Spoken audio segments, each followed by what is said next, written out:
Адамдардың көңілін ешқашан толық табу мүмкін емес деген сөздің астарында үлкен өмірлік шындық жатыр. Қанша жерден жақсы болуға, бәріне ұнауға, ешкімнің көңіліне тимеуге тырыссаң да, міндетті түрде сені түсінбейтін, сынайтын немесе ренжитін адамдар табылады. Өйткені әр адамның мінезі, өмірге деген көзқарасы, тәрбиесі, талғамы мен күткені әртүрлі.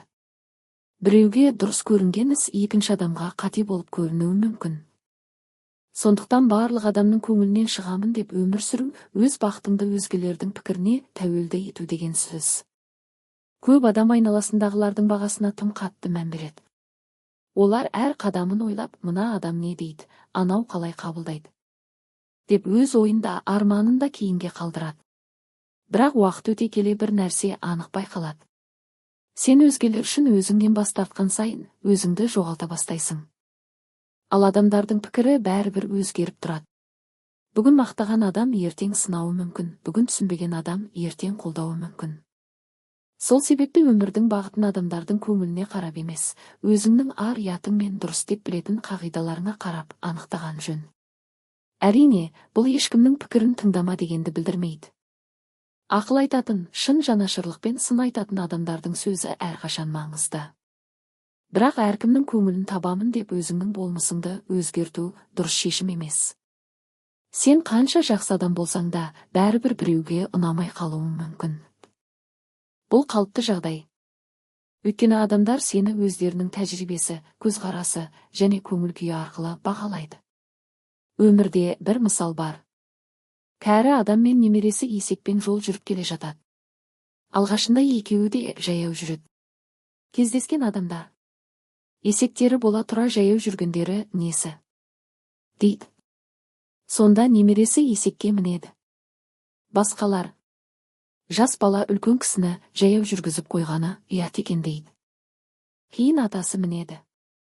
Тағы біреулер: қарт адам баланы жаяу жүргізіп келеді деп сынайды. Екеуі бірге мінеді. Сонда тағы: бейшара есекті қинап қойды дейді. Соңында екеуі де жаяу жүреді. Тағы да сын естиді. Осы оқиға бір ғана ақиқатты дәлелдейді. Адамдардың бәріне бірдей ұнау мүмкін емес. Кейде адамдардың көңілін табуға тырысып жүріп, ең маңызды адамның көңілін ұмытып кетеміз. Ол өзіміз. Егер сен өз ісіңді адал атқарып, ешкімге қиянат жасамай, адамгершілік қағидаларынан аттамай өмір сүрсең, онда өз-өзіңнің алдыңда таза болғаның маңыздырақ. Себебі кешке басыңды жастыққа қойған кезде сенімен бірге қалатын өз ар-ұятың ғана. Адамдардың көңілі құбылмалы. Біреу сені жетістігің үшін қызғанады, біреу батылдығың үшін сынайды, енді біреу үндемегеніңді тәкаппарлыққа балайды. Егер бәрінің көңілінен шығуға тырыссаң, өз шешіміңді қабылдай алмайтын адамға айналасың. Ал өз өміріңді өзгенің пікіріне байлаған адам ешқашан толық еркін бола алмайды. Өзің болудан қорықпа.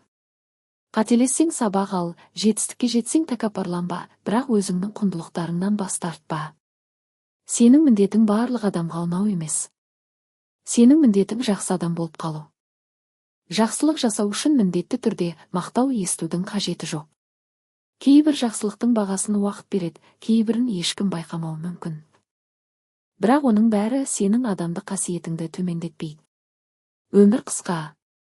Оны адамдардың көңілін табуға емес, мәнді өмір сүруге арнаған дұрыс. Ата-анаңа құрмет көрсет, жақындарыңа қамқор бол, достарыңа адал бол, өз еңбегіңмен өмір сүр. Сонда біреулер сені жақсы көреді, біреулер сынайды, ал енді біреулер мүлде мән бермейді. Бұл табиғи нәрсе. Ең бастысы өзіңді жоғалтпа.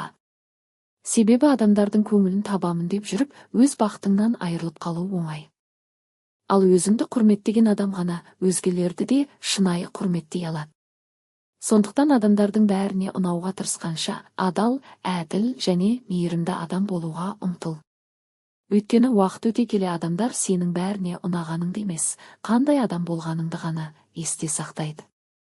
Сондықтан өмірдің ең маңызды сабағының бірі адамдардың көңілін түгел табу мүмкін емес екенін қабылдау.